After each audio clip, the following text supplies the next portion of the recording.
আশা করি সবাই ভালো আছেন। তো বন্ধুরা, এখন যে ছবিটার বিষয়ে আমি কথা বলবো, ছবিটার নাম হচ্ছে নাম্বার আদমি।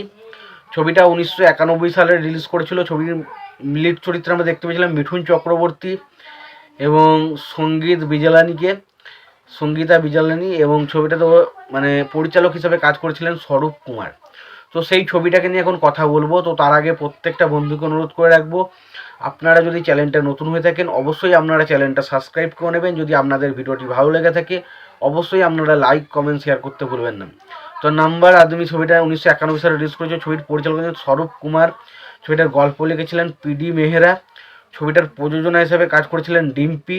ছবিটার সিনেমা ফটোগ্রাফির কাজ করেছিলেন অনিল মিত্র। ছবিটার সঙ্গীত হিসাবে কাজ করেছেন কল্পি লাহিড়ী। ছবিটার রান টাইম হচ্ছে 125 মিনিট। ছবিটাতে অভিনয় করেছেন মিঠুন চক্রবর্তী, সঙ্গীতা রিয়ালবি, কিমি কাটকর, সোনু ওয়ালিস, অমরেশ পুরী সহ আরও অনেকে। তো এই ছবিটা যদি গল্পটা বলি, গল্পটা খুবই ভালো একটা সিনেমা। গল্পটা এরকম দেখতে পাই যে কিছু গরিব মানুষ রয়েছে, সেই গরিব মানুষদের কাছে একজন রবিন হুড হিসেবে একটা ক্যারেক্টার আসে, যে ক্যারেক্টারটা মিঠুন চক্রবর্তী প্লে করেছে। এবং আমরা দেখতে পাই যে গরিব মানুষদের ওপরই যখন কোনো বড়লোক বা কোনো অত্যাচারিত মানুষ তাদের ওপর শোষণ বা নির্যাতন চালাতে থাকে, তাদের বিরুদ্ধে রুখে দাঁড়ায় হচ্ছে এই ক্যারেক্টারটা, যে ক্যারেক্টারটা প্লে করেছে মিঠুন চক্রবর্তী ক্যারেক্টার। এবং তাকে সবাই নম্বরই আদমি বলে ডাকে, এবং তাকে অ্যাকচুয়ালি কেউ দেখেনি, কিন্তু সে সবাইকার সঙ্গে থাকে, বাট তাকে কেউ চেনে না, কেউ জানে না। তো এরকম হচ্ছে একটা ক্যারেক্টার। এবং এখানে মিঠুন চক্রবর্তীর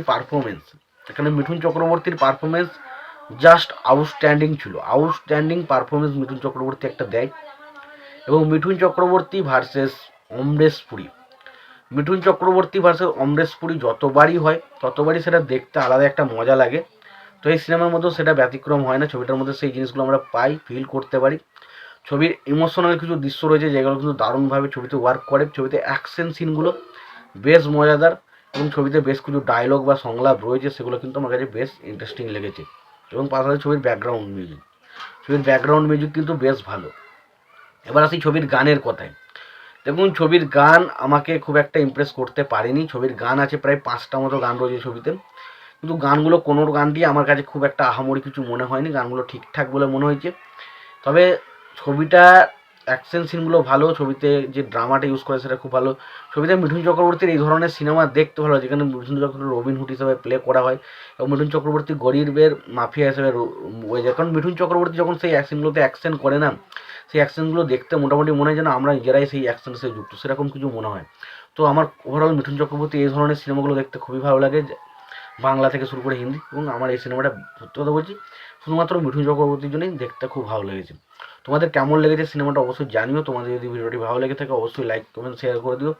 চ্যানেলটা নতুন হয়ে থাকলে অবশ্যই তোমরা চ্যানেলটা সাবস্ক্রাইব করে নিয়ে পাশে বেল আইকনটা অবশ্যই প্রেস করে দিও। ভালো থেকো, সুস্থ থেকো, দেখা হচ্ছে পরের ভিডিওতে।